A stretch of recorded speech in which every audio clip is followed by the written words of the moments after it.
right. Not co-host yet? I'm not designated as a co-host yet.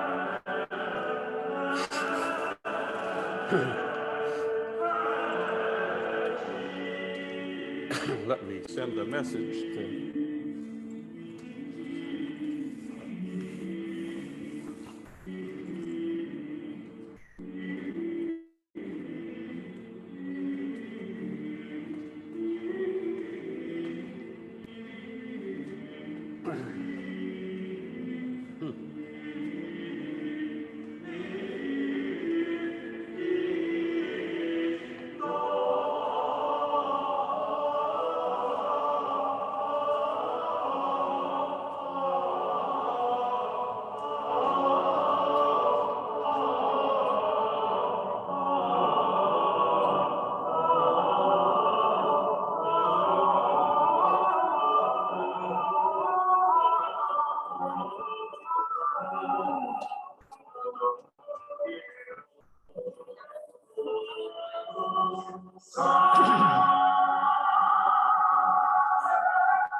What's that? Your co-host now?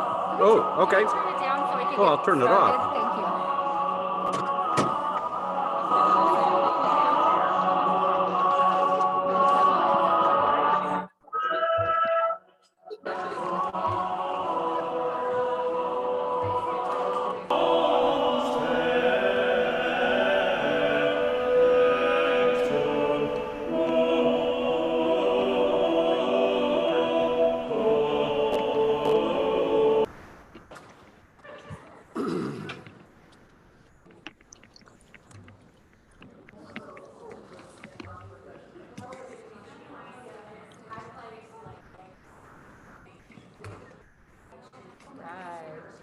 Excellent. Okay. Okay, we're already 5 minutes into my time, and I've already got lots of things to talk about. So we're gonna get moving. Let's do a quick pace. I gotta make sure you don't fall asleep. Settle in. Okay, so we are going to spend this session talking about making the declaration simple. So we are really, the whole point of this one is I wanted to just really okay? It's working. I can hear you all right. Oh, really? Oh, good. So just remember where the mic is and you all play. It's okay. Good. I'm trying to monitor inside the room so you'll hear my. That's good. Thanks. For today's session, we'll also see some incredible techniques and technology processes by artists to make these things. That reminds me, have you heard me mention any artist names to this point? Let's see. Botticelli, almost nobody, right? Because for so much of this time period, in antiquity we have the documentation of artists' names, that's great. In the Renaissance we do, but in that intervening period, most people didn't sign their work, especially the sacred arts, because they thought that they could not compare themselves to the ultimate creator, God, right? They're making the same for the service of God. Therefore, putting their names on it meant that they were elevating themselves too highly. So they did not want to do that. That's one reason we don't have a lot of artists' names to talk about.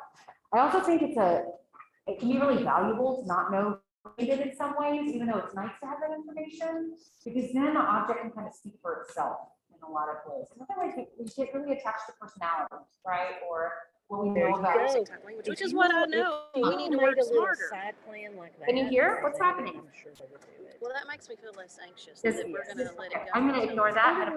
Something Introduce yourself if you're on the Zoom. I would be grateful for that. I'm just going to talk over you because I am noisy like that. They've individualized it as far as they're going to go, you know. Yeah, and then they're like, oh yeah, you all are left. And We are- I told Cassie, I'll gladly, I wanted to bring together some themes instead help of. spearhead it together And if you because need Jessica has language just around asked that, us to let do me a know. PD section. Okay. There And you Cassie and I go. are going to lead I'm just some. getting really distracted. As long as you make reading You're on the which Zoom that's and a you're not key, muted. those are two key pieces Mute in your speaking microphone. as a part of what you're saying. I can't imagine they wouldn't Well, accept Cassie's that. young and brilliant and on fire. Good. I'm not at that Don't point you love anymore. that? Don't But you I love love it that? because she I can't she mute still us has because then. vocabulary abilities. Exactly. But if you need language around some of that stuff, just text me or something. Like, how should we say this? But you Here we go. Yeah, Frank, gotcha. I did it. There we go. Okay. But you need to show your video. Yep, there we go. We You're did it. not showing your video. Oh, it's on the screen. It says on screen sharing. You are sharing your screen. Yeah. You don't need to. But your video, if your video is not on, they're only going to see a picture. Well, they're gonna see the screen, which is what I need them to see. They won't. But I'm not muted. They can hear you. Yep, that's all they need. Yeah. They only need my voice. They Start don't, video, start video. but the video would be just as this. The It's not my video is- screen. For what, that won't affect what we see here, but it will affect what the Zoom You audience need to sees. click. Start the I don't video. think I actually do need to click it. Because that's just looking at that. Their screen, the screen share is what they're seeing, what I needed them to be seeing. Yes? Think of teacher. Okay. But you can get rid of it.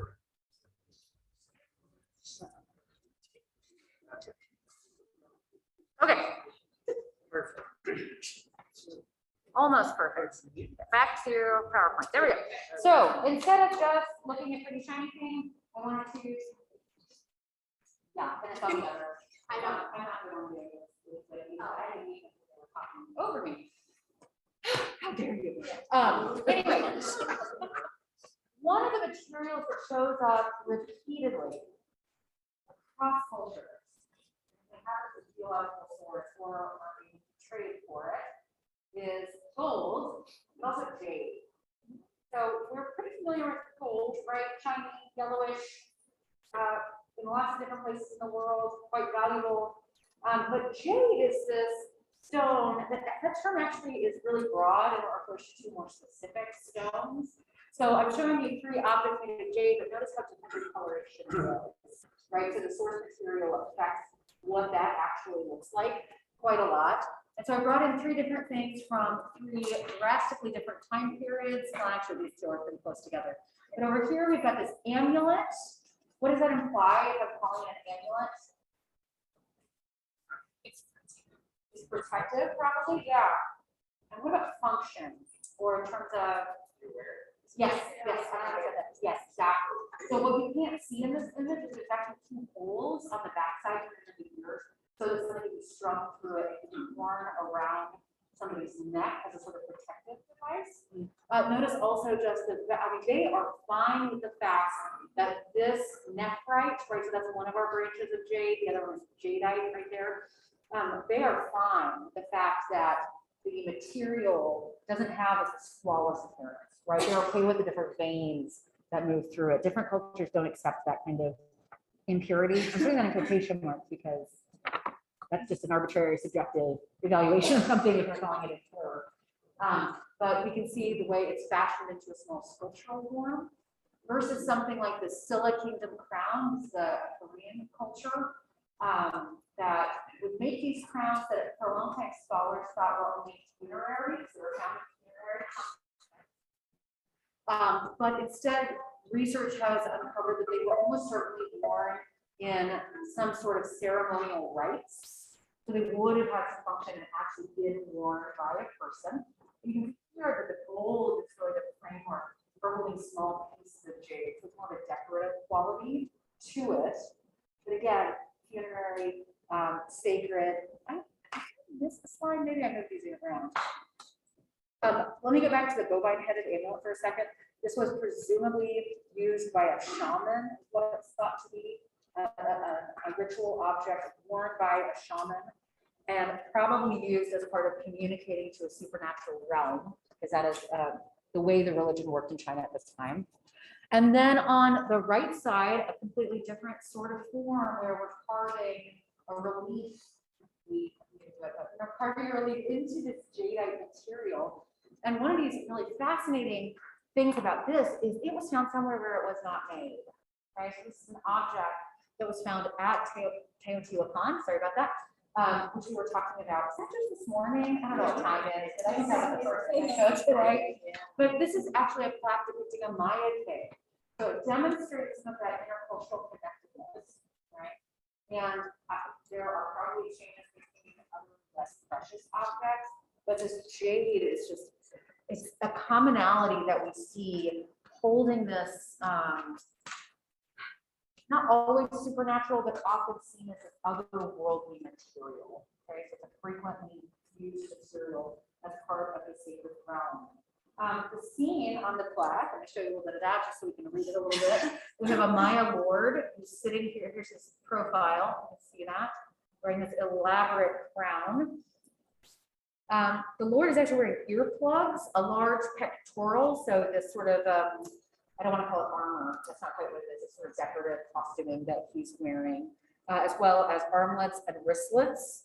And he has a belt with a mounted head on it, which you can see right there. And then that headdress seems to be what it's all about over here, though. The zoomorphic headdress has long feathers. And then on his arm, he actually is carrying a shield, which I'm struggling to see at this moment, but trust me, I promise I'm not lying to you. It's got a representation of the jaguar god of the underworld. Do you need a sense of it? You see his arm holding a shield at all? Was I mistaken that that is actually my shield and not my belt? I think that's what's going on here, right? So here we have, it's an interesting kind of composite view of this figure because you're seeing his body frontally, like he's sitting like that, right? And his head is his profile.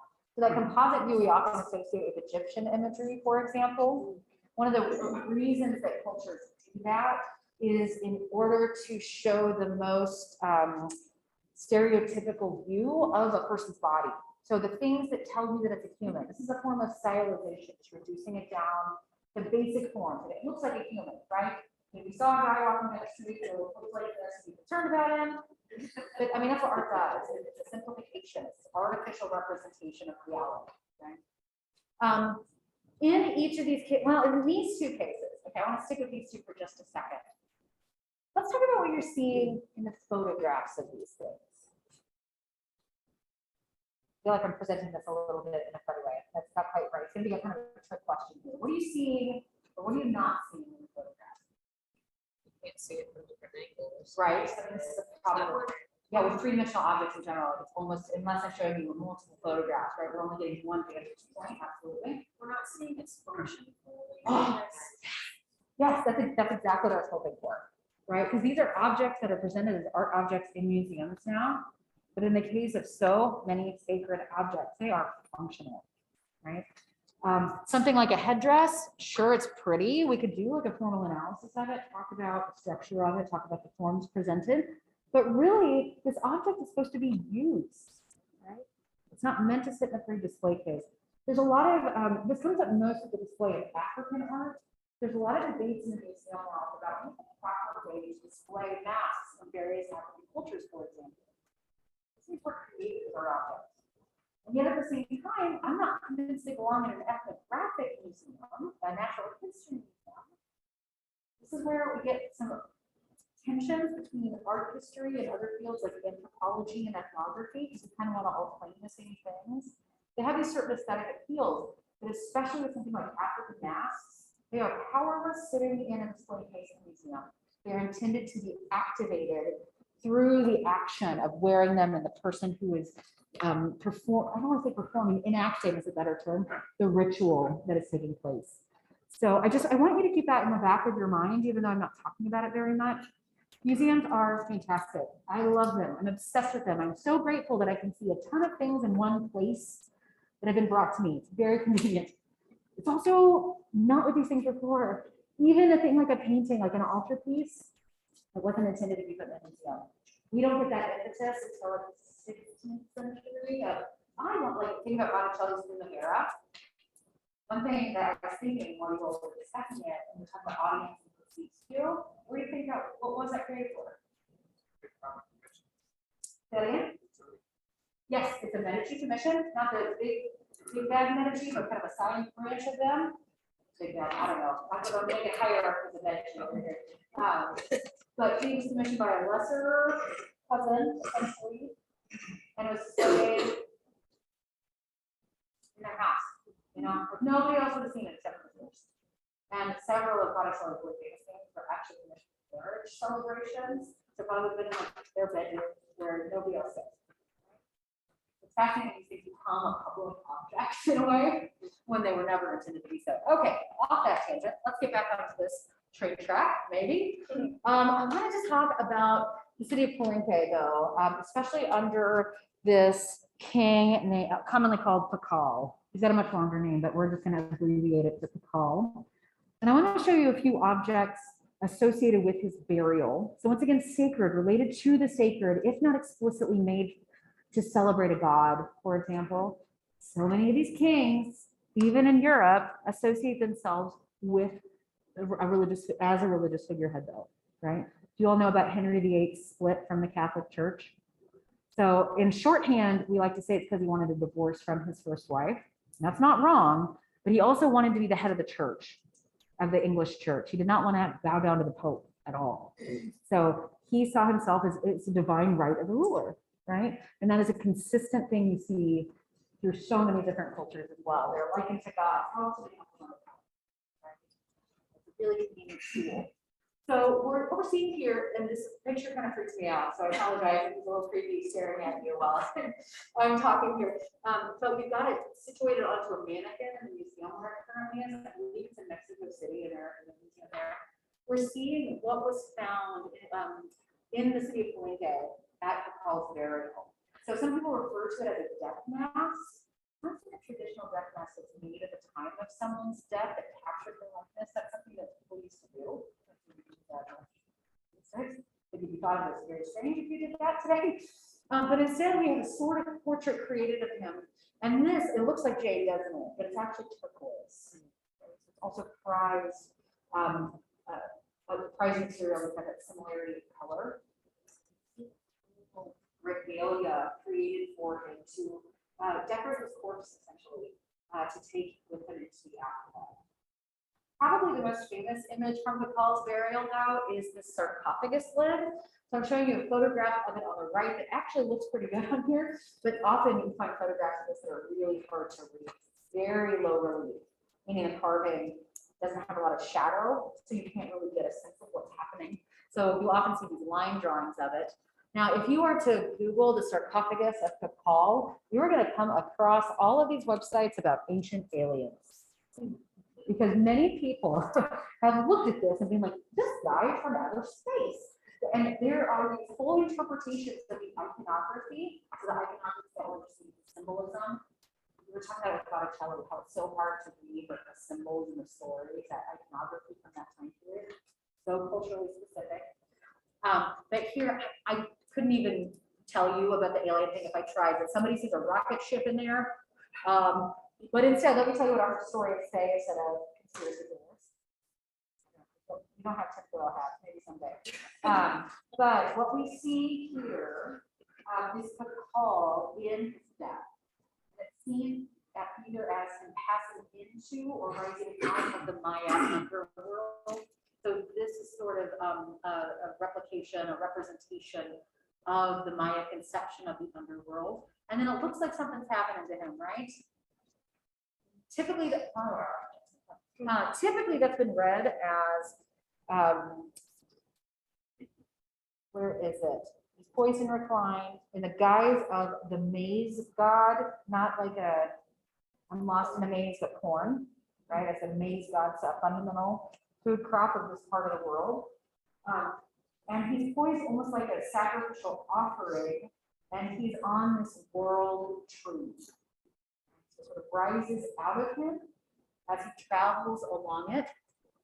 And you can find some descriptions if you're interested in this imagery, pointing out what all of the various elements symbolize. Around the edges here, you've got various depictions, and I think on the side of the sarcophagus lid as well, of his ancestors. So there's both this sort of spiritual connection to who came before him at Palenque, but also the gods that they worshiped, all part of the funerary apparatus that goes with the things. So I don't find any aliens, but I'll tell you if I spot any along the way. Okay, let's find out what's next. Oh, okay. So let's jaunt across the world over to Japan. I decided to bring in a couple of things from the Renaissance-NCHE Museum of Art in Kansas City, because that's where I live. And so I brought in one of my favorite pieces that's there here, but to give you a sense of scale, here's my husband and my two older kids, but when they're pretty teeny, actually. I think he's about 2 there, he's 5 now. She's probably, I don't know, how old would she be, 5 or 6 at that point. But practicing getting their fingers in that, just lost the word. What you said. Well, position, but there's a specific, I don't know, I totally like that. The mudra, that's the word I want. The mudra of this prayerful approach to Buddha. Okay? So in Buddhism, there are a whole bunch of different branches of this religion, right? Can anybody give me a 30-second outline of Buddhism? I mean, I'll tell you, but if anybody knows your Buddhism, I'd like to do it in 30 seconds. Okay, so in Buddhism, the whole goal of it is to be like Buddha, right? Who achieved nirvana through prayer and meditation. He can be depicted in all sorts of different ways across countries of Asia. So it starts in India, it spreads outward from there over time. We're looking at the Japanese iteration of this. There are some characteristic signs that he is Buddha, including the sort of top knot up here, which is not a hairstyle, but is instead the sort of sign of that enlightenment. He also very specifically elongated earlobes, and that has to do with the status of Siddhartha, the man who became Buddha. He was an aristocratic youth, and so those long earlobes are a sign that he wore these big handsome earrings for a long time. You often also see, it's kind of, like you can see here, feel like the wrinkles in the neck, the folds here. It also has kind of like a wrinkly little flabby body very frequently to show the sort of sedentary quality of meditation to achieve that. But then there are all sorts of other variations within the representation of Buddha, depending on the time period, depending on the place, depending on what strain of Buddhism we're talking about. And this figure, known as the Amida Nyorai, excuse my Japanese, we see him as the Buddha of limitless light. He's sitting on this lotus pedestal, his hands forming this meditation mudra.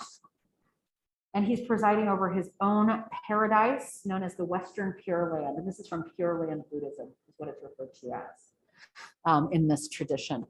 Now, it is massive. I don't even know if this is doing it right for scale. It's huge. It's overwhelming, and it's so stunning. Even with the gold leaf that's kind of started to come off of it quite a lot, it's still just this spectacular object. Again, not intended for a stairwell in a museum, right? Intended to be the focal point of a shrine instead.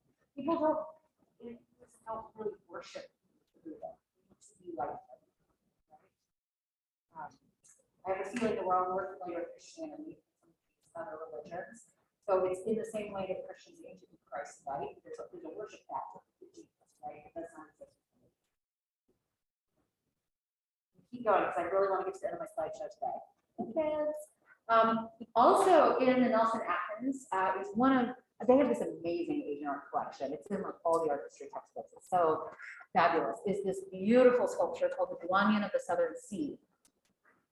Now, this Guanyin, we are in a Chinese form of Buddhism over here, right?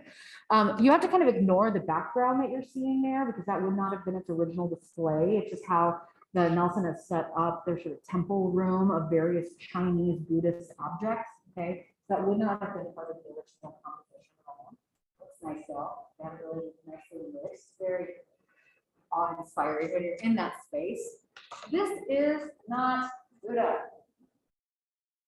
Instead, this is a figure known as a bodhisattva. Should I write that word down?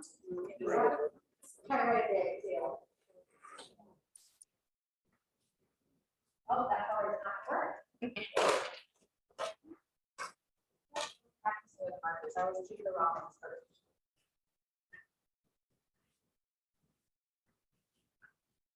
Oh, I might be mixing up some of my double letters, so it's close. I think there's maybe only one S. I think it's after a bodhisattva. Think of sort of a descendant of the Buddha, but really a bodhisattva is somebody who has put off their own enlightenment in order to help other people achieve theirs. Okay? So like a really important acolyte in the church, essentially. And one is to be shown in a variety of ways. Here we have the sort of configuration of this bodhisattva as a deity of compassion and mercy. I know this looks female, but it's not. Because of the highly colored painting, right? That colorful painting, the lavish garments that our figure is wearing. But if you start looking at it more closely, despite the perfection of the form of the face, this is intended to be a male figure. Students are like, what? We're not looking at a lady. We're not looking at a lady. Instead, we've got this bodhisattva reclined, or not reclined exactly, but in this position of casually waiting to help anybody who needs help. But you get this impression that at any second that bodhisattva might have to step down, right? There's no footholds for it to do that. Yeah. Well, okay, so it's kind of, let's construe all religions as mythology, okay? Which I could be an uncomfortable thing if you're a practitioner of a particular religion.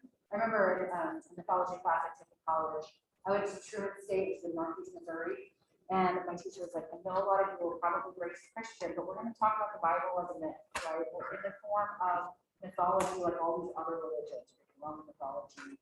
So if you want to consider it like that, you can call it logical figure. But there are, well, I mean, there are historical bodhisattvas, right? The person who we now refer to as Buddha was a real historical person. And bodhisattvas are, I'm thinking of this, so this I don't think is depicting, it's not a portrait of a person, but it is a depiction of a type of a person. Does that distinction make sense? Okay. So I have students who do this a lot too. We have to be careful with the portrait. To me, that means a depiction of a real person, right? We'll talk about that more with another image I'll show a little bit later. Okay. Good question. I'm going to keep moving just because there's so much. I feel like Willy Wonka sometimes. So much to see, so much to do. Let's go. But I mean, the paint that survives in this is just incredible. It's really glorious. You just pull it with paint. How do we do? Artists are magicians. That's all I know. Okay. Why not? Hmm? That is a great question. I have no idea what this one's made out of. Let me see if my notes say anything about that. Typically, people use whatever is focused on for wood, or they figure out one that not literally, but sometimes literally bends to their will. Wood is a really hard material to work with. It is finicky in a way that stone is not. You can't. It's hard to be additive with wood or putting pieces together without making it look really disjointed. So I don't know our exact history at all. Wood for now. Okay, let's look at another pretty shiny thing. Now we are looking at an object from the Tairona people, who were a group that settled in northern Colombia in South America. And they are some of the best metal workers surviving from the pre-contact Americas. What do you see here? Talk through what you can see. Huh? Okay, good. Arms, legs, and chest. Everybody sees that here? Arms, like little figures, right? Legs, chest. Massive head thrust, right? I mean, okay, let's talk proportionally. Take the eyes Yeah, teeth, eyes, nose. He's grinning. He's grinning him. Yeah. I do know how to. Let's talk about this headdress. Now, if I walked in wearing a headdress at proper proportion, I would look like Cher at some like 80s Oscar ceremony, In Vegas. right? In Vegas, right? We got a big show relative here, Yeah. essentially. Not exactly. I'm sorry to disrespect you, Tyrona Pender. Yeah, but notice that short, tiny, squatty proportion. Yeah. The goal is not naturalism, right? The goal is not to make you think that this is a real person. Instead, it's about materiality, this use of gold. And I mean, we're looking at something that is solid gold, not a core with gold leaf laid over it. Now, gold is not that heavy compared to some metals, but can you get a sense of like what this might weigh in your hand? Like it's gonna have some weight to it, right? Because it's a fairly solid metal. We're not gonna go grab it, but if we could, I would take you and we'll hold it in our hands. But it's just a great example of the skill possessed by these Tyrona gold workers. He stands in this sort of confrontational, does he look confrontational to you with his hands kind of on his foot like that? And then just to talk through some of the headdress imagery, it's been interpreted as being something related to a crocodile or a bat. Can you imagine like something that is either crocodile or bat? It's a weird guy. Yep. You know, the transformation masks. Yeah. But it almost looks like, those masks. Yes. Oh my gosh, I love that. No, you're absolutely right. I hadn't seen that before. So if you're not aware of what is your name? Kayla, what she's talking about. Do you see how it's symmetrical right along that axis? So a lot of these masks that are created, I think especially of Native American, like North American cultures, they have these masks that are activated in ceremonies where they can like pull a cord or manipulate some other sort of mechanism where it would open up this way. We're gonna look at something else that is actually inspired by that. I'm so glad that you saw that. But you're right, it almost looks like this thing could close over.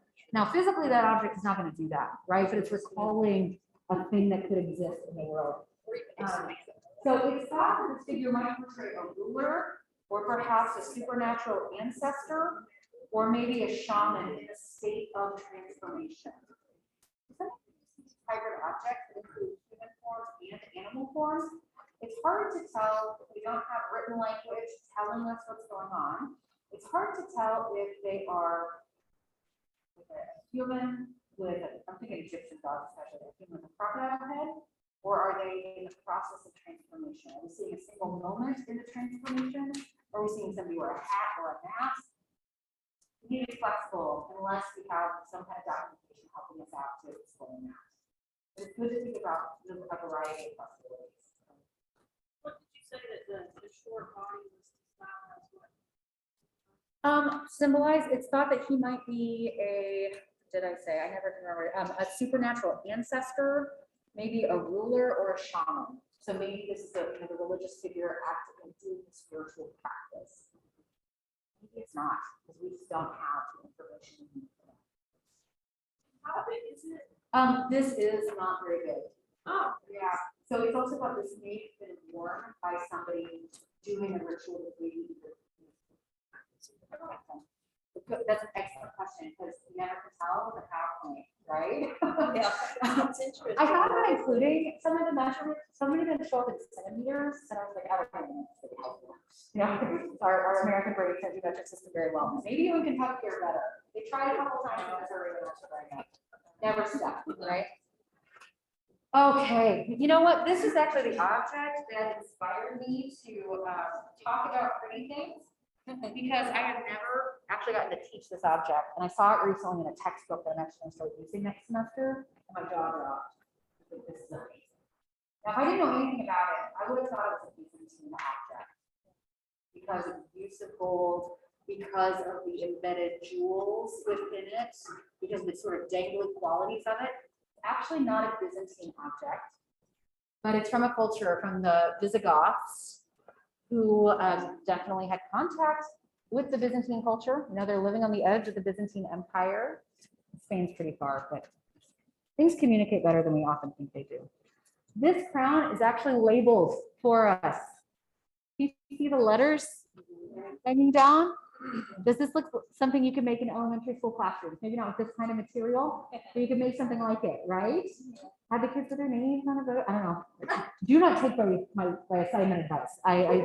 My daughter went to my 8-year-old. She's like, Mom, I wish you would come and teach my class. And I was like, that'd be terrible with second graders. Absolutely not. No, don't give me little kids, just my own. But this object, I'm calling it a votive crown. This is not a crown for wearing. Okay? This is an example of a crown that was donated to a church. This actually still happens today. It happens throughout the history of the Catholic Church, where in order to show devotion to a particular image, relic, a particular church site, a saint associated with it, but gold, silver, other precious objects will be given to these churches and often hung above an altar in this case, so suspended, right? Have you ever seen like an image in a Catholic church with like a big gold crown and a luminary? Like that? Those are often added later to an image as an extra sign of devotion. So something like this is more of a display object, but utilizing these incredibly precious objects to show just how much, I don't know Visigothic very well, but how much Renaissance would have been devoted to the place that he donated this to. The more lavish it is, the more money you spent, the more powerful you are, the more devoted you are, right? It's got your checklist of reasons to do something like this. Okay, I only have like 9 minutes left. Oh, I'm gonna skip him. Is that okay? Yeah. I'm sorry. It's my ancestors' culture. It's one of the greatest things now. So it would have been so much more elaborate looking at that today with my eyes. Also spiritual, massive, incredible, amazing. Okay, let's go to Byzantine Ravenna then. I'm going to show you some Byzantine mosaics from the Church of San Vitale. Now, remember that Constantinople is the capital of the Byzantine Empire, so way over here, right? The Bosphorus. But Ravenna was a major administrative center on the Italian peninsula, still the Byzantine, especially under who Mark referred to yesterday. Okay? So I'm actually going to show you some images commissioned in this church in Ravenna by Justinian. We are going to look at two. Well, I think I'm just showing you this mosaic actually. So this is a 6th century, 6th century church done in a central plan, like we talked about earlier today, not a basilica plan, where we have an apse extension where the altar is. We're going to look at mosaics that are like right here, basically. So the rest of the church gets redone several times, with mostly 18th century frescoes, but the apse still has the original mosaics that were commissioned at the time of this book. So we will look at this one right here, where we see, I'm going to call this one a portrait of Justinian I.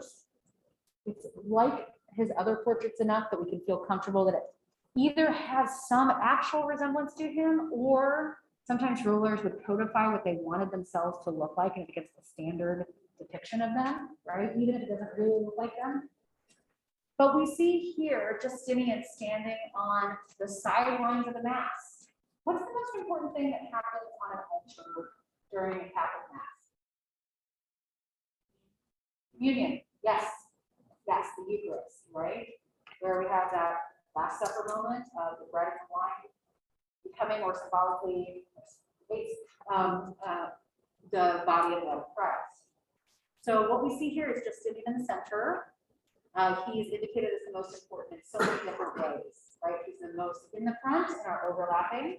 He's wearing a different garment. He's got some really fancy pens going on, and this is like inlaid shell up there and pearl. So we're looking at a mosaic, a little a thing that is flat, and yet it's made of a whole bunch of three-dimensional objects, a piece of stone or glass, all brought together to create this sparkling thing that does not render well in photographs. It just doesn't. Now, if you go to a church like this with mosaics, do your best to see it without electrical lighting. You might have to see things better in the moment, but if you want to understand the impact that these things had early on, maybe a priest will light it before you're right in front of it, because you see like a flickering light or the way that sunlight streams in at different times of day. These are a completely different aspect.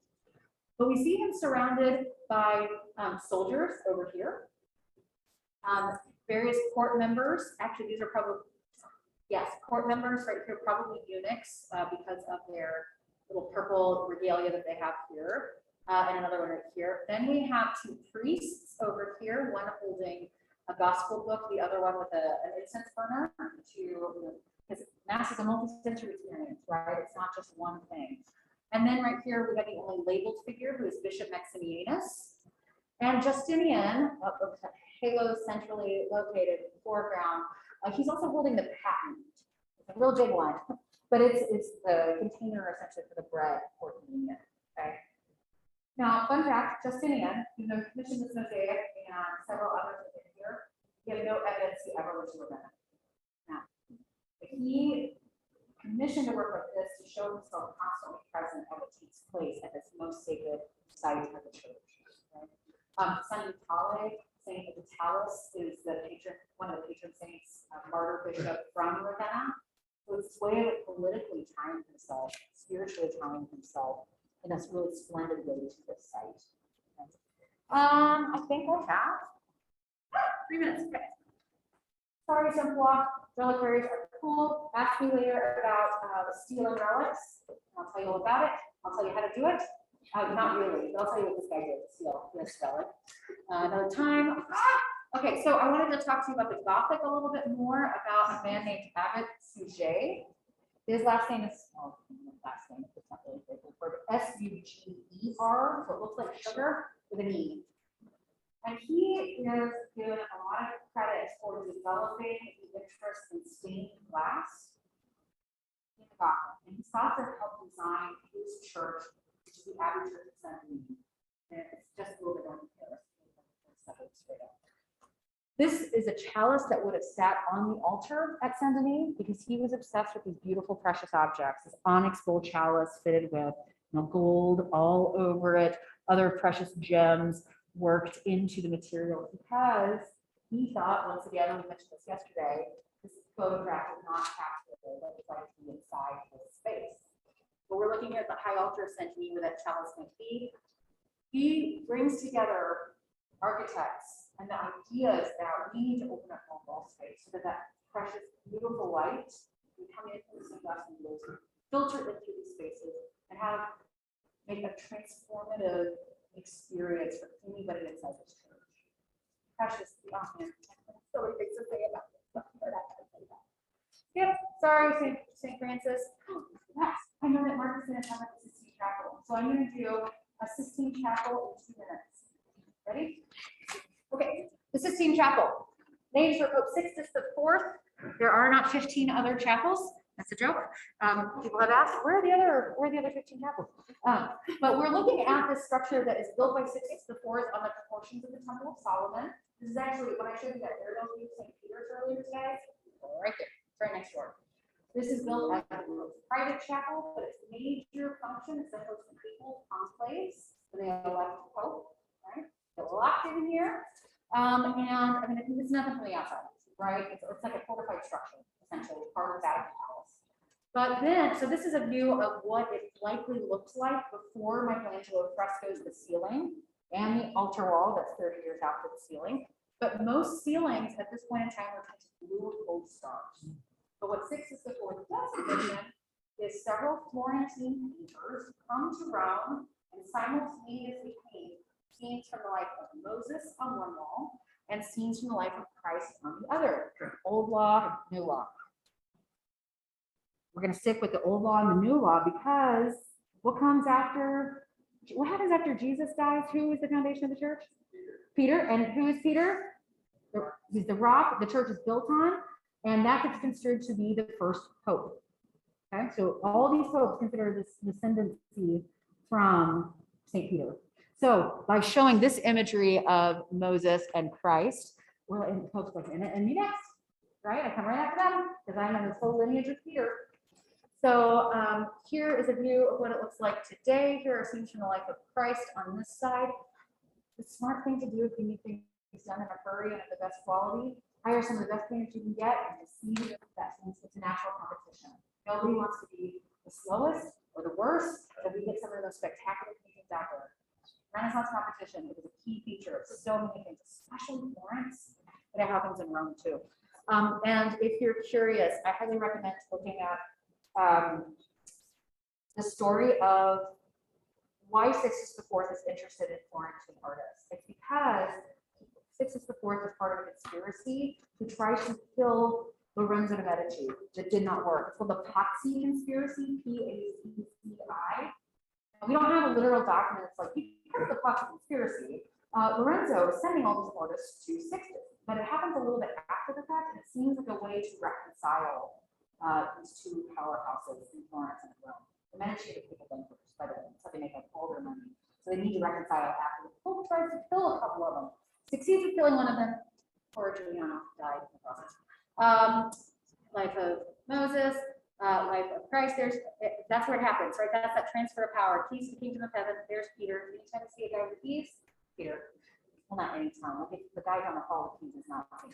But in our school, if you guys keys, and the ceiling. Like I said, I'm gonna get this in a shared folder to you. There's an amazing virtual reality visit of this, where you can just like go and pretend you're standing inside and looking at all the rest of it. I think that was my last image. Okay, how many minutes over did I go? 2. I did it in 4 minutes. I apologize. All right, thanks for attention.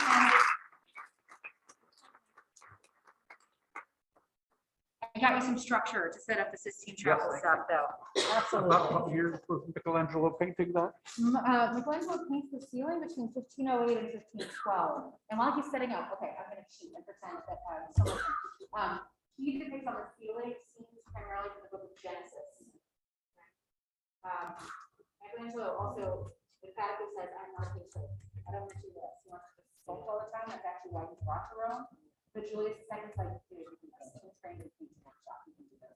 Who does it? And it's amazing. And there's a million things to say about it. Thank you.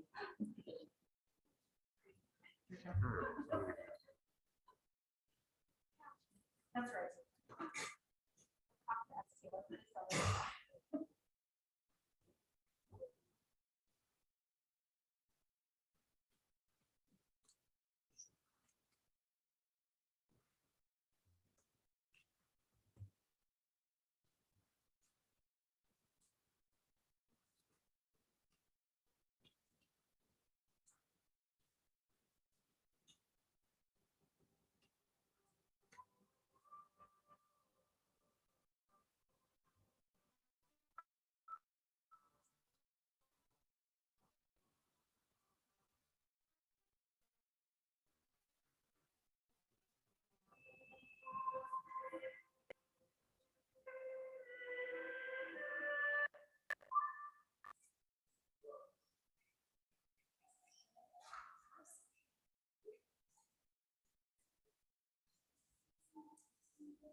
We are still waiting on the Happy Meal book. I know. Thank you.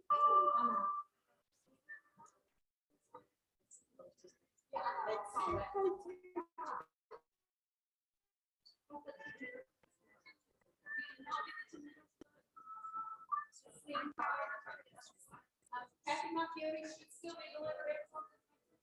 Thank you. If you do not walk out with the Happy Macchiati this week, we will be mailing them to your home. Do not worry. You will get them. Oh, I think you did it. Perfect. I just want to make sure everybody got these. Thank you. Very well. Looking at goodies. It was. You feel like overran. No, you can put extra on. Still working on the room. Still working on it. It's not been.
Okay, well, I'm going to apologize to my Zoom audience, but in order to get the sound, I'm going to have to stop sharing periodically, which they'll just have to use my YouTube links instead.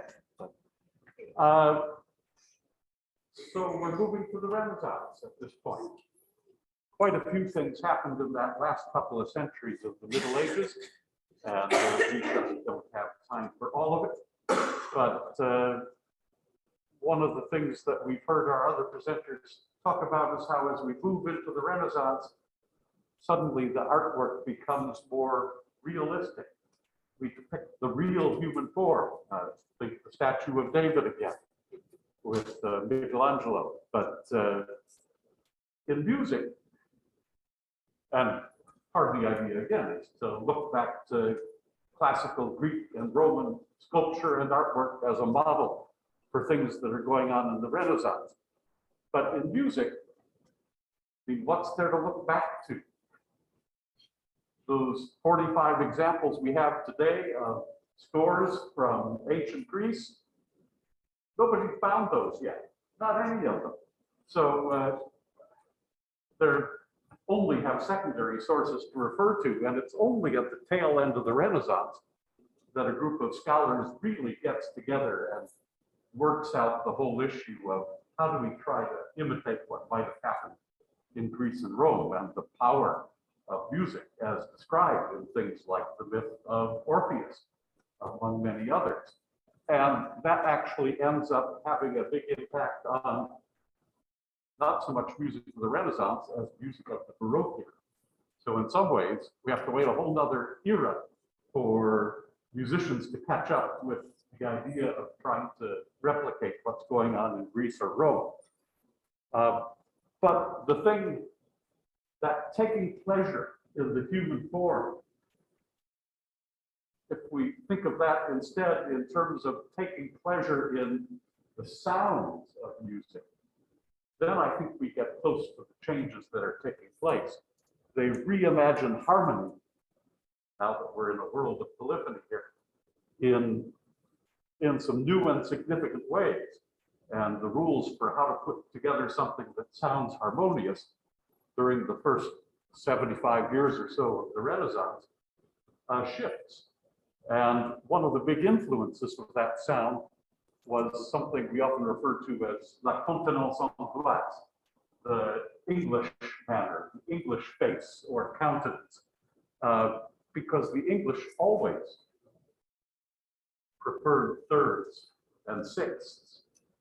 You know, kind of the thing that makes a triad major or minor over kind of the fifths. We heard parallel fifths of that first form of organum, which is kind of a severe open hollow kind of sound. So how did some of this English music make its way to continental Europe? For that we have the 100 Years' War to thank, blame, whatever word you want to use here. But this fighting, not continuous, but intermittent from 1338, which is still Middle Ages, to 1453, which is, you know, right there in the middle of the first century of the Renaissance. And it's in 1415 that the English won a big battle at Agincourt. And after winning that, they ended up having control of a whole bunch of northern France.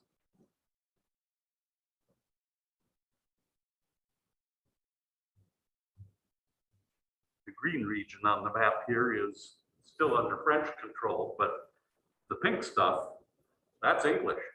And notice here that Aquitaine also went with the English, partly because going back earlier in the Middle Ages, Eleanor of Aquitaine, who had married the French king first, once he died, she married the King of England. So there are those, you know, I guess good marriages make good neighbors would be one way of thinking about the approach to different rulers cementing relationships.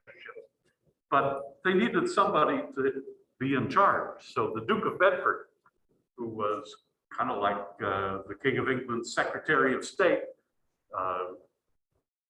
the king's right-hand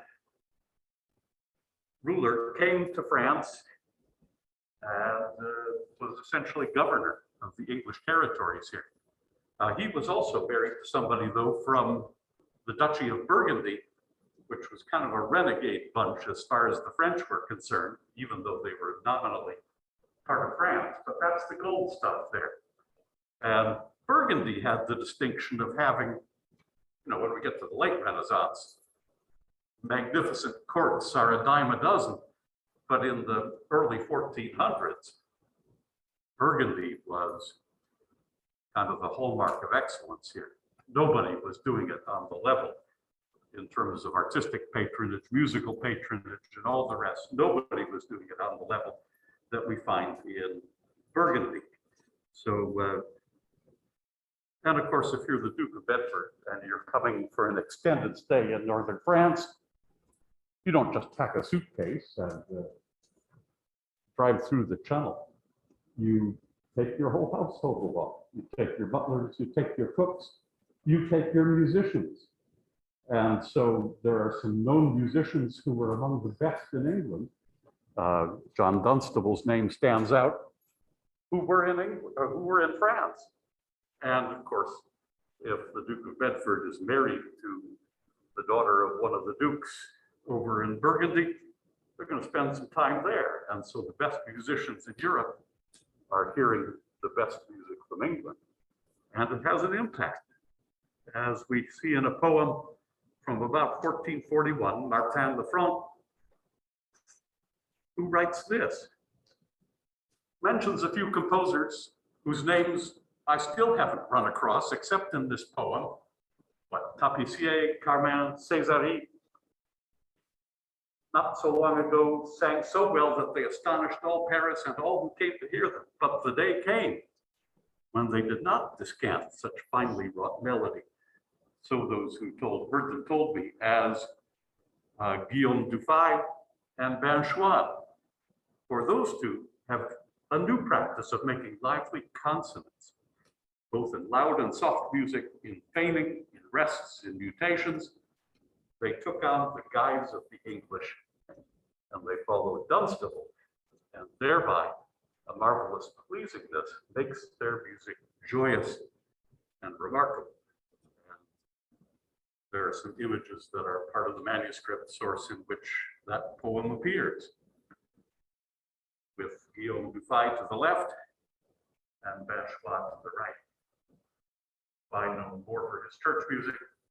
Maybe that's why the little portative organ is there, and then Banchois known for his secular chanson. Perhaps that's what the harp will symbolize in this case.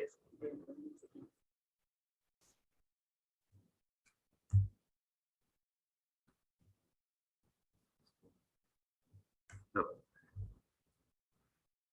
And with that, we're going to take just a little detour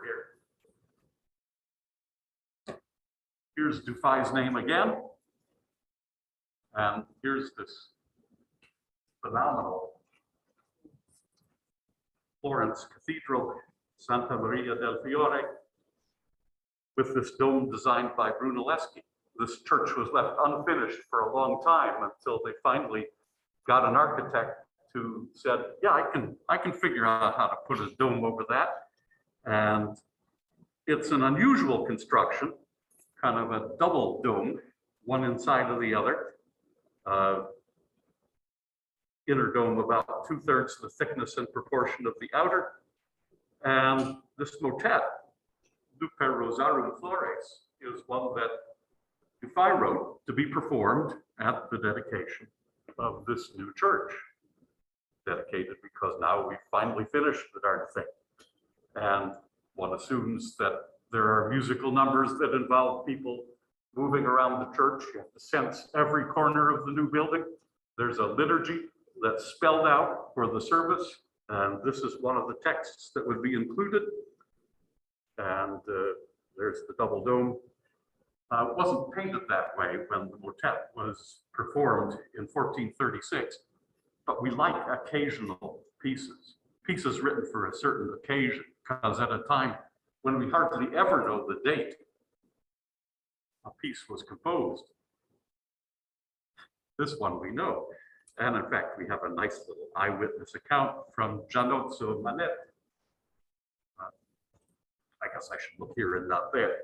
And at the elevation of the most sacred host, the whole space of the temple was filled with such choruses of harmony and such a concert of diverse instruments that it seemed as though the symphonies and songs of the angels and of divine paradise had been sent forth from heaven to whisper in our ears an unbelievable celestial sweetness, partly describing what must have been the impact of this new musical style, these more consonant sounds. But there are some unusual features of this motet. One is that it uses 4-meter signatures, one for each of the 4 sections. And the first one is kind of a 3/2, if we were to translate into modern notation. And then the second section is more of a, and every section is basically the same number of measures, by the way. Second section would be in 2/2, so 2 beats to the measure as opposed to 3. So we get through that one about 2/3, in about 2/3 the time of the first one. And then the third section is similar meter to the second one, but in cut time. So we get through it twice as fast. So you can see the ratio of 4:2 there. And then the last section is in triple meter like the first section, but also in cut time. So we get through that twice as fast as the first section. So the proportions of the lengths of each section here is 6x4x2x3. And again, we're still taking a chant melody and using it in the tenor line as the foundation for the piece. So it's still rare here at the beginning of the Renaissance to write a new piece that doesn't have a pre-existing chant melody embedded in it. And it's one of the core features. Going all the way back to organ, the very first stuff, you start with a pre-existing chant, you add something new to it. And in this case, we're adding quite a bit more. In this case, it's a double tenor. O terri vivis est. And we see that here in the lower tenor. But the other voice is up a fifth, and it's slightly different rhythms, but the same tune. And the ratio of the interval there, the fifth is a 3:2 ratio, which would have been known from the time of the ancient Greeks when you're playing with intervals on your monochord. But 3:2. An author named, or a musicologist named Charles Warren looked at that and thought, well, that's just about the ratio between the 2 domes that were built. And maybe there's a connection between the 6x4x2x3 proportions and the proportions of the cathedral itself. So he proposes something that looks about like this, that should take the nave, and that would be the 6. You multiply each of those squares by 2. And then by 4 would be the 2 transepts. And by 3, the elevation from the altar up to the top of the dome. And then the 2 would be the apse at the back. You know, knowing that we're probably going to be roaming through these things as part of the performance of the piece in order to dedicate the building. That was in 1973. In 1994, however, 20 years later, Craig Wright, the same guy who was working in the archives in Paris and writing a whole book telling us about Leonidas and Paratinus and those other folks, was troubled by this article by Charles Warren. The article by Warren was kind of exciting, suggesting this connection between the architectural space and the musical piece and its structure and proportions. But as Craig Wright looked more carefully of it, he discovered that Warren had kind of been very generous in estimating proportions here and fudging the numbers essentially to get something that fit his preconceived notion of how it might work. And the thing that really clinched it was when he sat down with some historians of architecture and spoke to them, and taking that nave just as a for instance and dividing it into 3, that's not really the way the nave is built at all. You see the blue squares, and at each corner of the blue square is one of those massive weight-bearing pillars here. And that kind of divides the space into 4. And then there's something similar in the transepts and back here, but the numbers really don't fit what you see when you're inside the cathedral at all. That's not what the architect was thinking, whoever built whatever was there before Brunelleschi got their hands on it. And basically, Wright rebuts every argument that Fox makes to say, no, that's wrong. That's absolutely wrong. On the other hand, the proportions of the motet are really unusual and distinctive. You can't think of another piece from the Renaissance that has that 6 by 4 by 2 by 3. But if it's not the cathedral, then what is that 6 by 4 by 2 by 3? And Jasmine actually mentioned this in talking about the proportions at Sistine Chapel. Those are the proportions described in the book of 1 Kings, chapter 6, for Solomon's temple. What do we got here? 60 cubits, 40 cubits, 20 cubits, 30 cubits? That's the symbolism we're talking about. And Craig Wright spends the rest of the article taking a look at the symbol of Solomon's temple in the Middle Ages. And this was apparently extremely influential. There are lots of sermons that were given during Dufay's lifetime about the proportions of Solomon's temple, kind of this sacred numerology that they evinced. And I'm not going to go into all the details of it, but there are sermons about it. There are suggestions that you might look at Mary's womb as the temple of the Holy Spirit. All of these things kind of fitting together, and they fit together into the newly composed words that Dufay used above the Cantaspirus, chant melody. That's there. And so all of these books that include information about this and why it's important, and what really clinches it, is that we know what books were in Dufay's private library at the point that he died, because you make a record when people die of what's in their estate. And these books get listed. And guess what? There are a bunch of them that talk about Solomon's temple. And so this would be something that he was familiar with, something that he was aware of. And so it seems pretty clear that never mind. This is just such a photogenic cathedral too. Unbelievable. And that massive, massive dome sitting on top of the whole thing. Just an incredible architectural feat. Oops. There's Josquin. So if I stop sharing, hopefully we can listen to a little of that.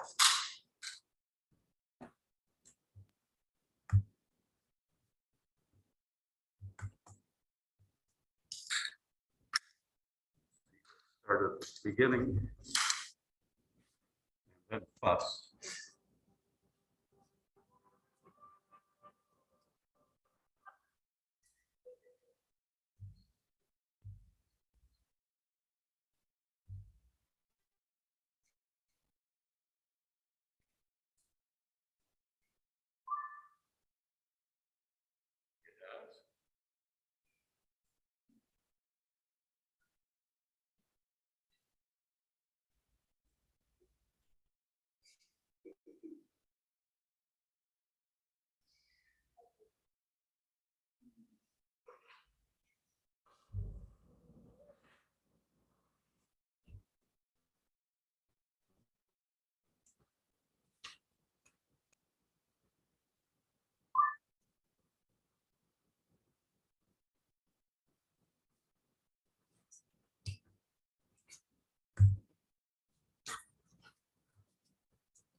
It says we're there.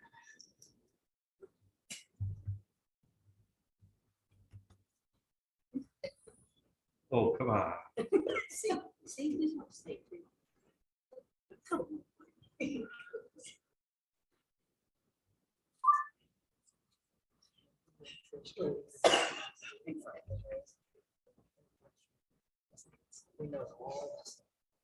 Yep. If you taught music, you know. When it works, it's a beautiful thing.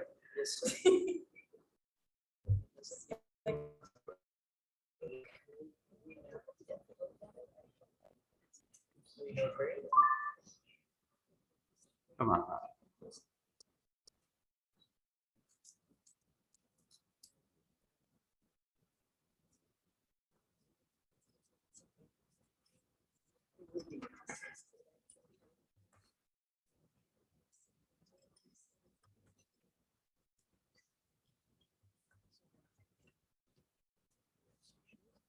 Something up there at the top that said original sound off. Is that, do you want that marked or no? I probably do. Let's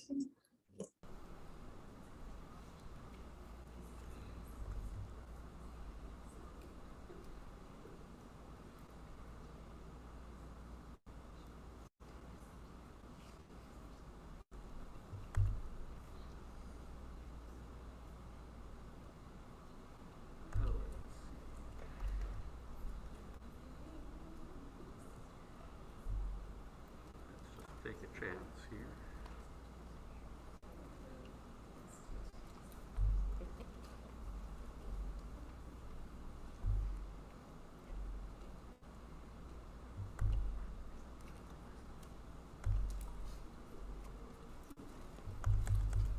Whoops. Still there.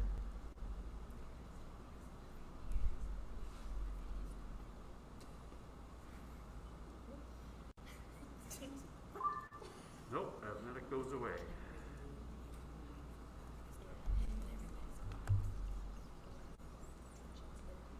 Well, I'm gonna have to give you all an assignment. You're gonna have to pull out those YouTube links and listen to some of this beautiful, beautiful music. Because it is beautiful music. And when we get to Josquin des Prés, though there are still a few medievalisms that find their way into Dufay's music. A few things that might sound a little funky.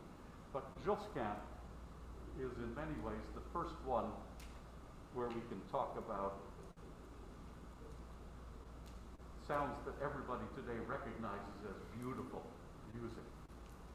And so, as we take a look at this, Just bear that in mind, and it's heartbreaking not to have an easy way to play this for you.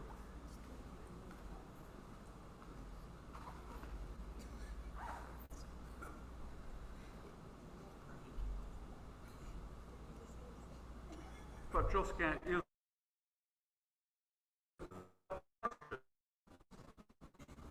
people's famous composer, recognized by everybody as kind of top of the heap. Other people just don't compare. We have hardly any images for Josquin. That's the one we're surest about. There's a painting by Leonardo da Vinci that may be a painting of him. There's a painting by another Italian painter from Ferrara who might be painting Josquin, but especially since in that case, the composer being depicted is holding up a little piece of music that is a piece that Josquin actually wrote. So maybe a better case to be made for that. But Condé on the Escaut River here is probably in the region near his birthplace. So again, all the things we know about Hildegard, and here's Josquin, three centuries later, and there's just a lot we really don't know at all. Where he was born, who knows? Where did he get his education? At which cathedral? Who knows? Who ordained him? Well, he was ordained, but he had to be to get some of the jobs he had, but Bishop of Cambrai would make sense. That's nearby. The cathedral where Dufay worked at the end of his life. The first real job where we have some concrete evidence is the chapel of René, Duke of Anjou. The assumption is that he must have worked at some point for the King of France, but exactly when that was, we have no documentary evidence. You know, only a few secondary things like a song text that suggests that Josquin was one of Ockegheim's pupils, Ockegheim being the primary composer working at the cathedral or working in Paris for the King of France. And in fact, there's Ockegheim with some musicians still reading off of a single copy on the music rack. Ockegheim is the guy with the hood and the dark glasses. There we go, off to the right. So there's that. He's in Milan for several years in the late 1480s, and then he gets this plum job working in the Papal Chapel, which is the bunch that sings in the Sistine Chapel. When we say chapel in the Renaissance, though, there are a couple of meanings. The word choir refers to a place in a cathedral from which the singers will sing. The word chapel refers to a group of musicians in the employment of a church or whatever. So when we say he was working for the Papal Chapel, we mean he was one of the Pope's musicians. And they would sing at all the events, all the services where the Pope officiated in any way. So a very important bunch and the cream of the crop. So let's see, then he's off to, actually a few years there where we don't know what he's up to, but by 1503 he's in Ferrara at the d'Este court for 1 year, and then apparently the plague comes to town, and maybe that was the reason he left, especially since his successor, Jacob Obrecht, died of the plague after taking his job at Ferrara. So, and he became a canon and provost at Notre Dame of Condé, back in his natal region. It's Dufay who kind of established this pattern of being a northern composer, spends part of their career in Italy, because a lot of the top musicians in these Italian courts and churches were Northern Europeans, and then went back up there to live out the rest of their days. And Josquin follows that same pattern. So we have his epitaph. We know what day he died, in 1521. And we know a few things about his reputation.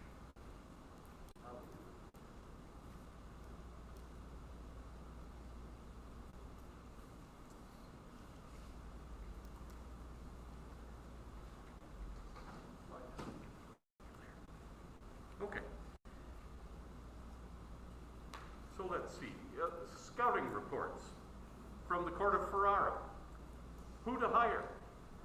They need a new hotshot musician, and Colia says, make it Josquin. By hiring Josquin, having Josquin at this chapel, I wish to place a crown on this chapel of ours. Gian, on the other hand, says, you know, I think this Isaac guy that I've been talking to might be the one to get. He's been working over here in Florence for a while. I think you and your chapel will like him better than Josquin. He's of a better nature among his companions. Will compose new works more often. It's true that Josquin composes better, but he composes when he wants to, and not when one wants him to. And he is asking 200 ducats in salary, while Isaac will come for 120. But your lordship will decide what is to be done. And in fact, they went for Josquin and paid the big bucks, and Josquin became the highest paid singer ever in the history of the chapel at Ferrara, which didn't survive past 1597, by the way. So, you know, it's not that there was a long time period there for him to be the highest paid. But once the court was dissolved after the death of the Duke in 1597, that was kind of the end of Ferrara chapel history. And just words on his reputation. Luther, this is maybe one of the most famous quotes, Josquin is the master of the notes, which must do as he wishes, while other composers follow what the notes dictate. And if you know a little about the rules of counterpoint, it's tricky. The notes do tell you what you have to do, unless you are a great master. He certainly possessed a great spirit. Whether the second one was Luther, or there's another source from a theorist saying that a great eminent person said this about Josquin. Now that Josquin is dead, he is putting out more works than when he was still alive. Josquin's name had such a cachet that other composers who wanted to maybe sell a few more copies of their music would just put Josquin's name on the darn thing. And people wanted to hear Josquin. But that's kind of how it was. And then Bartoli, comparing Josquin with Michelangelo. Josquin, Okagame's pupil, there's one of those mentions, may said to have been in music a prodigy of nature, as our Michelangelo Buonarroti has been in architecture, painting, and sculpture. For as there has not thus far been anybody who in his compositions approaches Josquin, and this is 45 years after Josquin's death, nobody approaches Josquin yet. So Michelangelo, among all those who have been active in his arts, is still alone without a peer. Both one and the other have opened the eyes of all those who delight in these arts, or who are to delight in them in the future. Smart guy. Speaking of Michelangelo and St. Peter's, the Pietà, one of the most famous works there. Just beautifully done. That's gorgeous. So,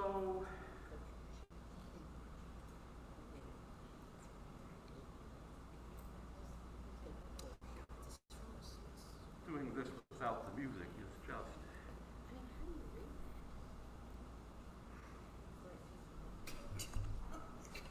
Now I wish I had plugged that thing back in.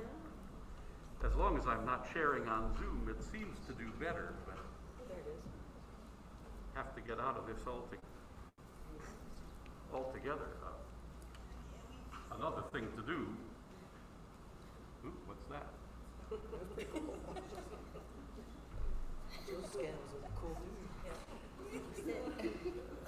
Well, maybe we'll just do this.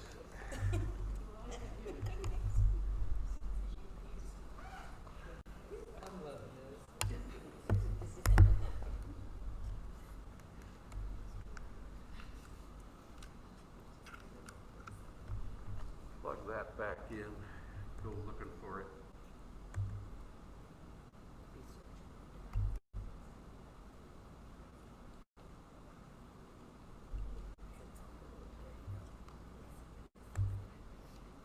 Okay, let's see what we get.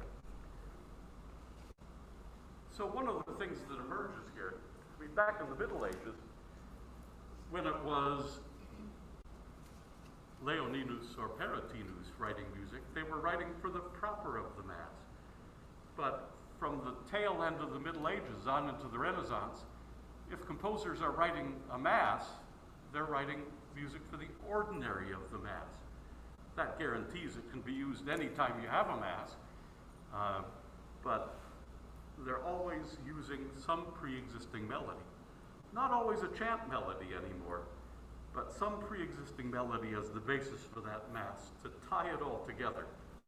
And whereas in 1436, Dufay gets commissioned to write a fancy motet for the dedication of the church in Florence, if it were after 1450, he would have been writing a full Mass, 5 movements, Kyrie, Gloria, Credo, Sanctus, Agnus Dei.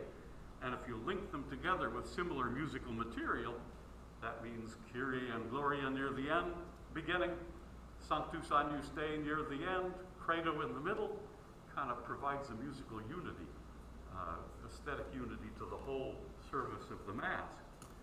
So you can just have the plain old melody in the tenor line, the Cantus Firmus Mass, the Motto Mass. You start every movement with similar material.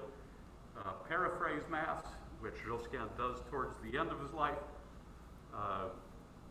kind of passes motives from that tune to every voice in the texture. Or borrowing 2 or more voices from a pre-existing polyphonic work and using those, that's the imitation Mass, or some kind of canonic material. And I think the increasing emphasis on declamation and rhetorical expression and the gradual move towards expressing the text more and more is certainly one of the interesting features of his music. L'Homme Armé, Sexti Toni, 6th mode, by the way. That would be plagal form of the Orion, Phrygian, Lydian mode, is a Cantus Firmus Mass with a popular tune in the tenor, The Armed Man. L'homme armé, l'homme armé. Now slow that down a little, and we're going to base it on that. And in terms of compositional virtuosity, the oh, that's right, that needs turning on too, doesn't it?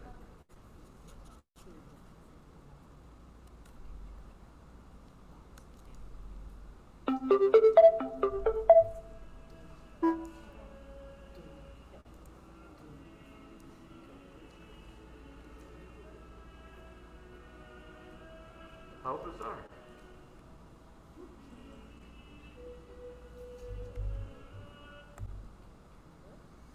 Oh, and now it's punking out. This is so weird.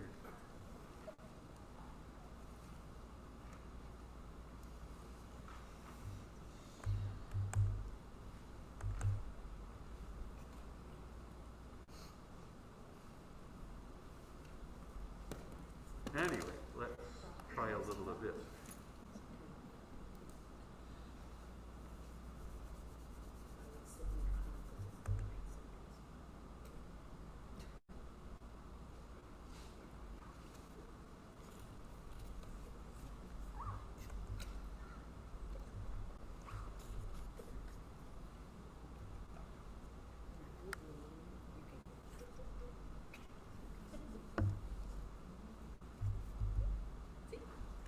No, this one doesn't want to go.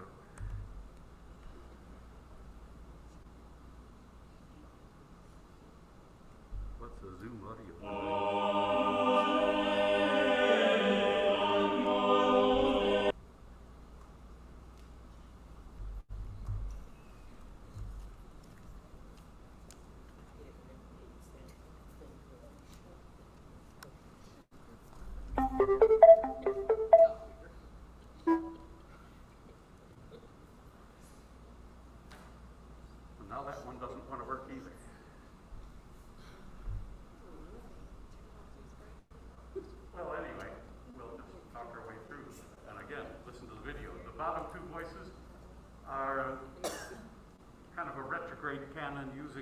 marmé tune and longer, slower note patterns. The top voices are about a beat apart, giving us a close canon. Two canons, in fact. One between the two alto voices, one between the two soprano voices. There we get a little better sense of that. Just really difficult to write. If you're doing a canon where two parts are going to sing off of the same written melody, usually they start a measure or two apart. You know, row, row, row your boat. And then people know where to come in a little later. And it's easier to write that because you can write out the first part and then the second part and then write something above the first part the second time that's going to fit. But if you're just a beat apart, you have to know your stuff. You have to have an incredible ear to do all of that.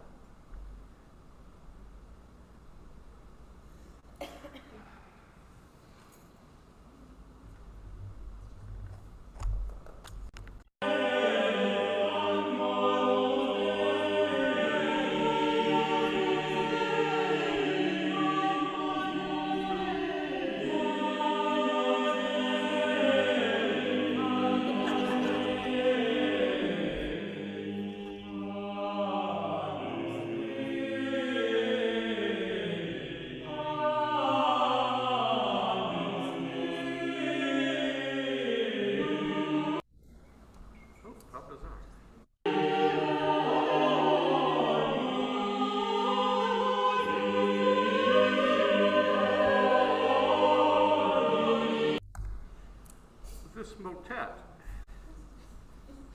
if it's by Josquin, may have been written on the occasion of the death by murder of the Pope's son. This is a member of the Borgia family. All of these families jockeyed to have a cardinal, you know, and then hoped that that family cardinal would become the Pope. And it's just a big mess in terms of the politics of all of that. Especially at this time in history. But here's the text. David's son, Absalom, decided he didn't want to wait for his inheritance. So he raised an army and went to battle against his father. And the battle did not go well for Absalom. And as Absalom was fleeing, his long flowing locks got stuck in a tree, low-hanging branch. And he was suspended there till David's soldiers caught up, and in spite of instructions not to kill him, they killed him. So here's David's lament. Would that I had died instead of you, my son, Absalom. Let me live no longer, but descend into hell weeping. And the very end, the descending into hell, we get this descending figure.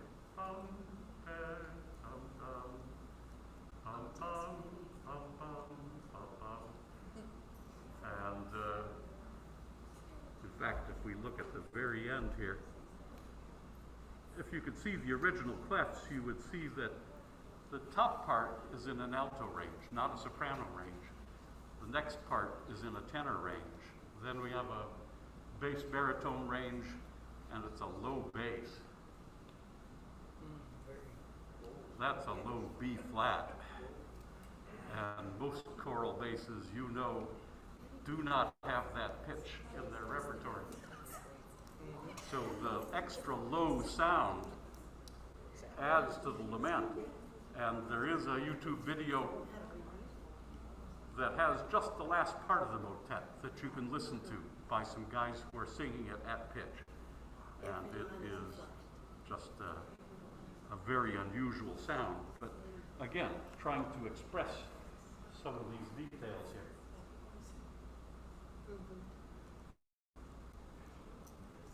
And again, I can't play these, but we'll briefly mention his secular stuff, which was also extremely popular. We'll reflect on a little of this when we take a look at the birth of printing tomorrow. But these are secular songs. They're often based on a pre-existing pop tune.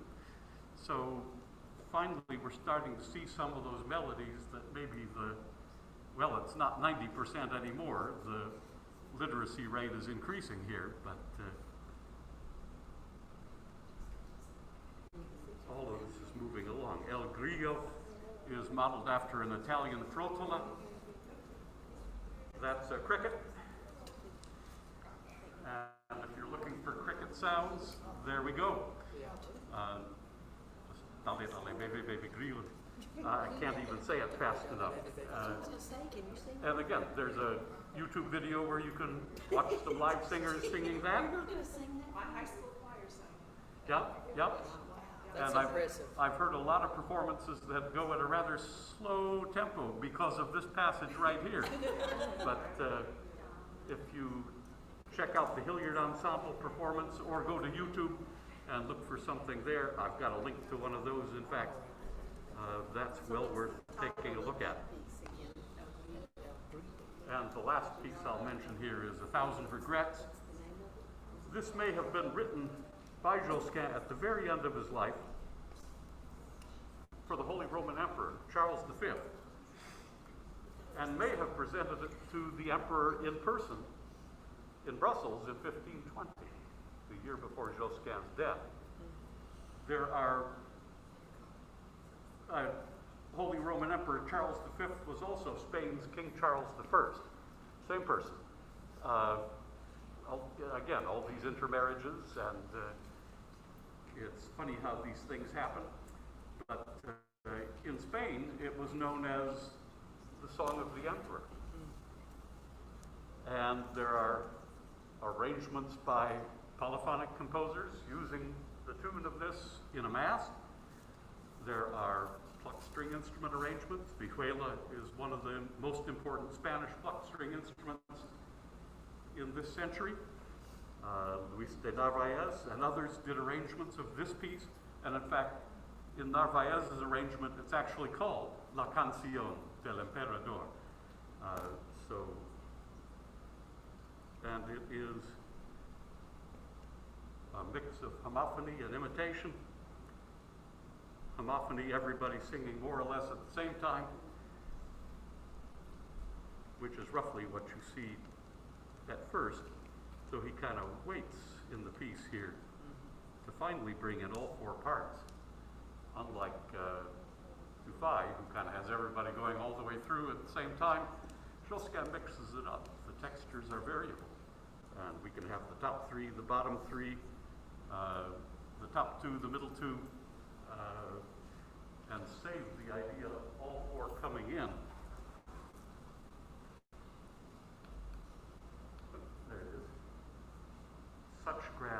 Such great pain is the phrase here that he emphasizes with everybody. And then we do get a little imitation where people come in with the same tune but at different times.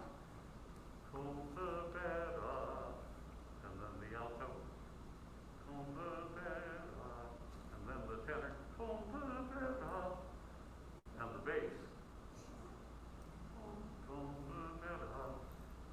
So staggered entrances of the same tune. So it's this creative mix. It's Phrygian mode, little intensification at the very end by repeating the last phrase several times. And there's a really nice performance of this in a YouTube video on the handout. Please do explore that. I could swear I've used this with Zoom presentations before. It just doesn't want to go today.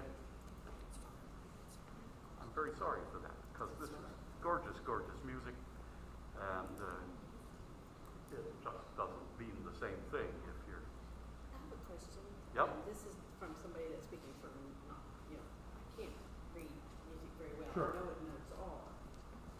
When you looked at, say, for example, the pieces earlier, like the Perez, Josquin does Perez. Decret.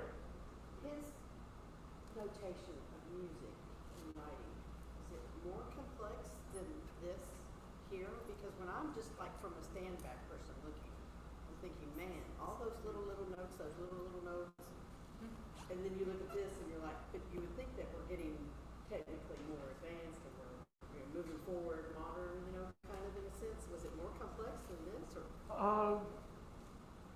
Compared to some of the stuff right on the border between Middle Ages and Renaissance, there's actually a kind of deliberate simplification of style to make it more accessible and more singable, and in the long run, more beautiful. So no, it's that mass movement we took a look at with the pipe cannon, that was definitely more complex. Okay, then, all right, so But what I am the later saying- he gets in his career, I think the more simplification you see, and the more emphasis on a more direct expression, Okay. and achieves that beautifully. This sense of melancholy in the song text is evoked to perfection by the musical setting. All right, thank you very much.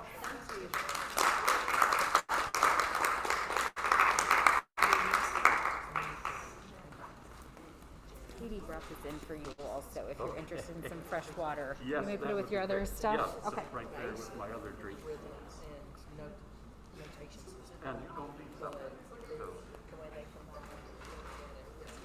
Very quickly while they're transitioning, if you did not get your name on the list for the National Arts Education Association membership, at some point come over and see me. So I'm sending that list, they've got our check, they're sending out membership cards, I wanna make sure you're on that list. It was an email and I can tell you, I've got the list, so I can, you just come over and check with me. I know I'm trying to be there, so I can, you probably good then, but just let me know. So we can come check with you. Yeah. Okay, yeah. Cause I have, you would know that you did it because I have like your name, your address, your phone number, it's like all that information. I should be, Wendy, double check.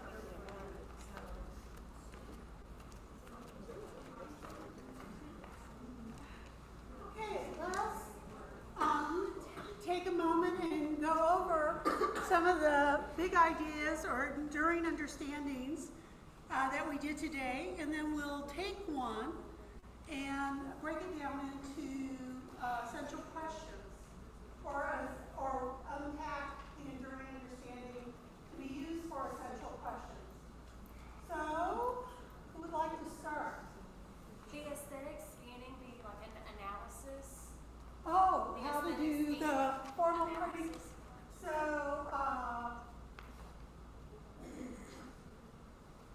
about talking about art.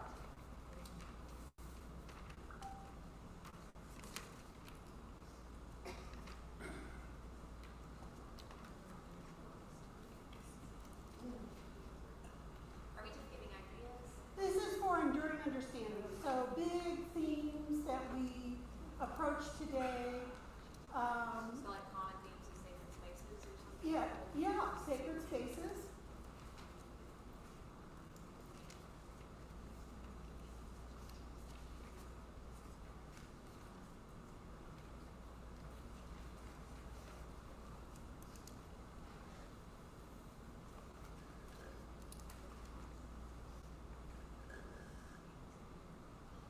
Art comparisons? Comparing art. Yeah. That's, I was wanting to say compare and contrast.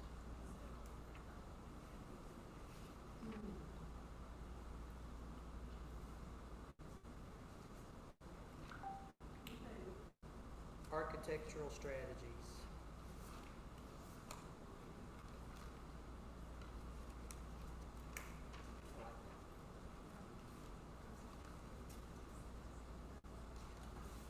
Do we put purposes of art as a whole, or we did that yesterday, I think? Yes.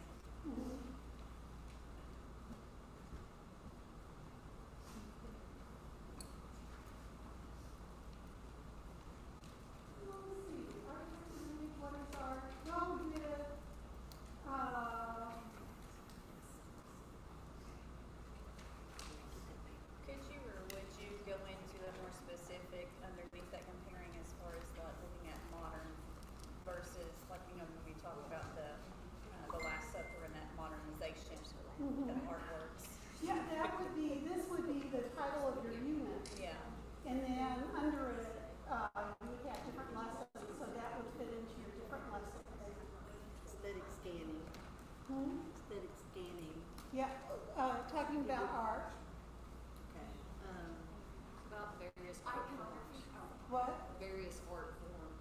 Okay.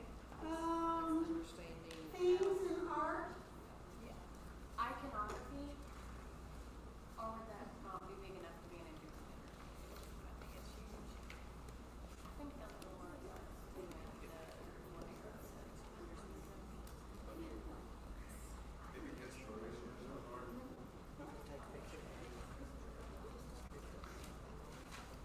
Inspiration of art? inspiration,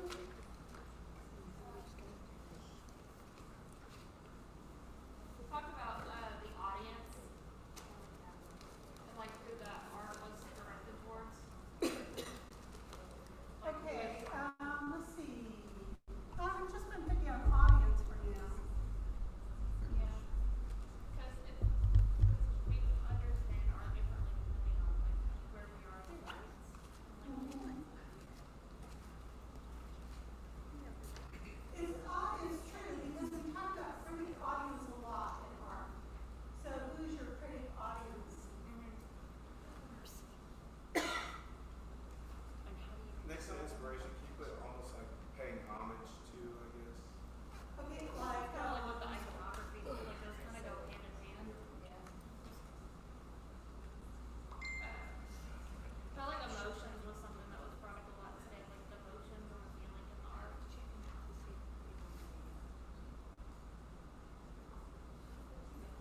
can be The notes? the document, the score, Yeah, text can be. as a score. text to study versus the lyrics, the words, Yes. which we would also call text. Yes. They're two different things. Then. Yeah.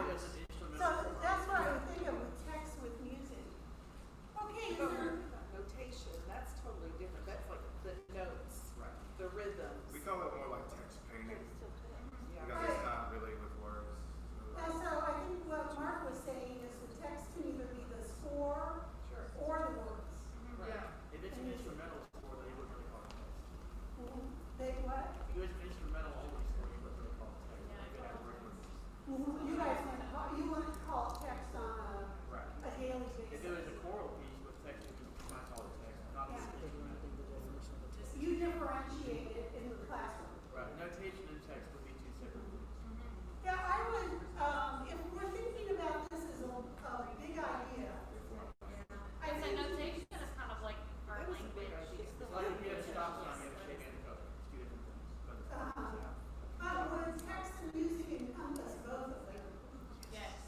Because if you have different score, if you have different musical lines, like Mark was showing, and then you have different lyrics starting at different times, it would be the interaction of both of them, right?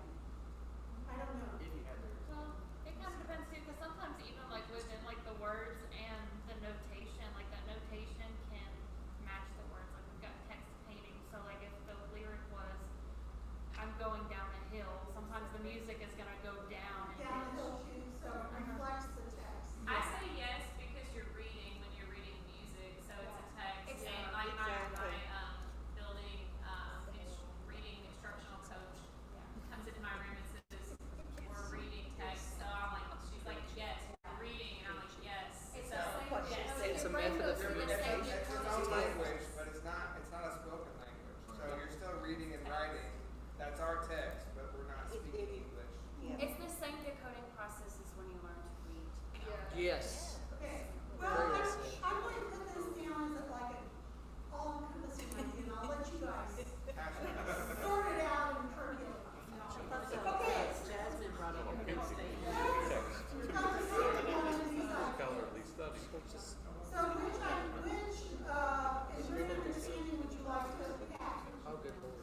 today? I think there's a commonality amongst all of that, to what Jasmine said about characteristics of architecture, music, of the world at this time. What she opened up was that was a big, huge. Huge. It is. The commonalities between I want to make the one artists. quick comment here that I was thinking about when Mark was talking. The relationship between architecture and music, I mean, it's all about ratios, but one is over time and one is in space. Yes. Right? So they're fundamentally intertwined. Yes. So I kind of think this commonality between build structures, Yeah. whether they are a sound structure or an actual physical structure. I don't have it into that sentence, but I wanted to make sure I mentioned that at some point too. That those interrelationship between the things goes beyond just what Mark was talking about, with what the visualization of that. Isn't that How did why did I do that? I wanted to say something. Because of the characteristics. That's it, yeah. Yeah, it was really neat how you two brought that together. Unplanned. No, that's how I was like, wow. But that was Did a perfect. job today, guys. Yeah.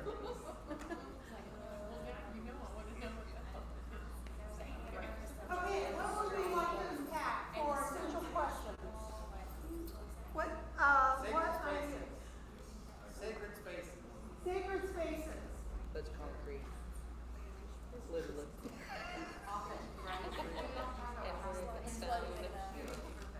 Yes. Okay, sacred spaces are So,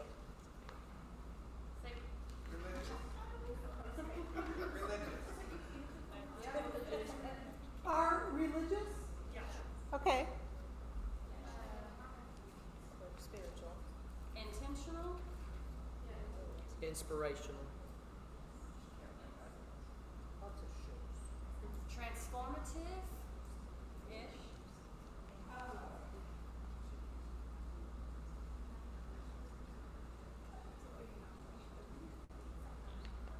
Okay,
This is good.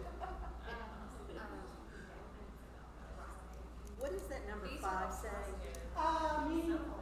Okay, thank you. I'm writing fast. I know, dear, and I appreciate that, thank you. We've been there. Yes. Communicative. Communicative.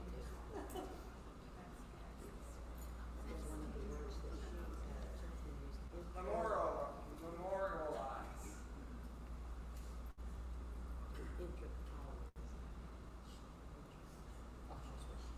Symbolic. Controlling.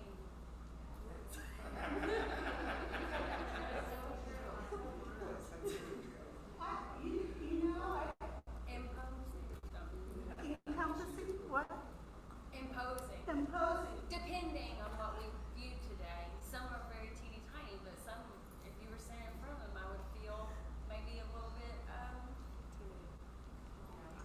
yeah, intimidated. I would still feel intimidated having to crawl down and climb down into one of those. Yeah. I'm not climbing a rope. That's what I was thinking, it's okay. I'm not climbing a Well, rope. they were meant to be. Yeah. Regional.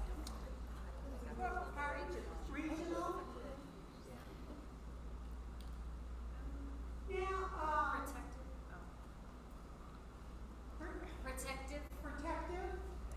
I declare sanctuary. They can be very personal too. Yes, I think personal is a good space. A lot of us think of sacred spaces as big objects, but if you look at maybe Spain or even Mexico, you have a lot of nichos. And so they're sacred spaces that the family carries with them Very or personal. passes down. Yes, ma'am.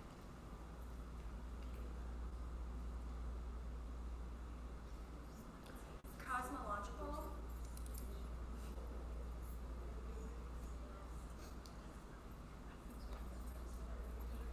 Ritualistic. Or like systematic or, like I feel like pattern, that's the word. Like they follow a certain pattern. They build in like these certain pieces. Pattern or seasonal. Adaptive. If we could say direction. A lot like adaptive, because Jasmine was talking about how the temples were adapted to Christianity, but also in the Islamic world you have churches adapted into mosques. Do we have influential? Influential? Yeah. Like they're influential to the community and the people that go there. Reserve stories.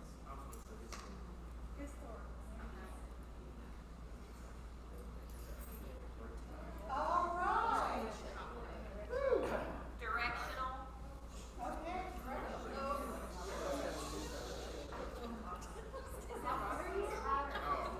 You're warmed up. I'm only looking for 20, so I hope I go real fast. It's all dramatic. Okay, so you came in the enduring understanding of sacred spaces and broken it down or unpacked it into various concepts that then we could take for a lesson plan, like group them together in 3 to 5 and say, okay, well, these are the parts of sacred spaces I'd like to focus on for my particular curriculum. And, all right, so this is great. You guys were on fire this afternoon. I thought you'd be a little tired, so I'm going to let you go early.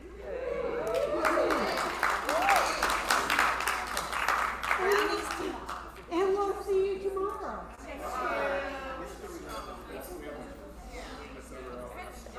Don't forget the QR code, guys.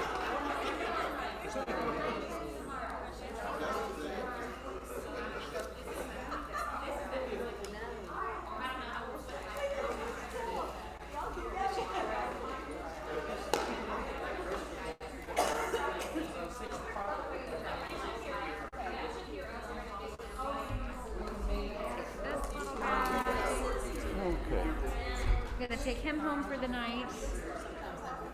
So I Back tomorrow. think the answer is going to be put the audio files on my phone, play them through the That's a good idea. Bluetooth speaker, Oh, and then you don't even have to switch so that I don't screens. have to worry about the connection That's between. smart. Lots of problem The solving laptop. on your part. Well done. Oh, I know it didn't come I out wish the way you wanted I to. wish I were clever enough to have figured that out It- sooner. So tricky though. in that moment. Yep. I'm gonna go home and listen to some Josquin today. I sang the Misa Lo Marmé my freshman year of college. It was fantastic. I looked up the River of Milk. Oh, It good. was Good, good, good. based off of the gods defeating the Titans. Oh. So the milk was there, I guess, like where they wouldn't like, die. Okay. So that the gods wouldn't die while they were fighting? Yes. I love that. Or I think it was like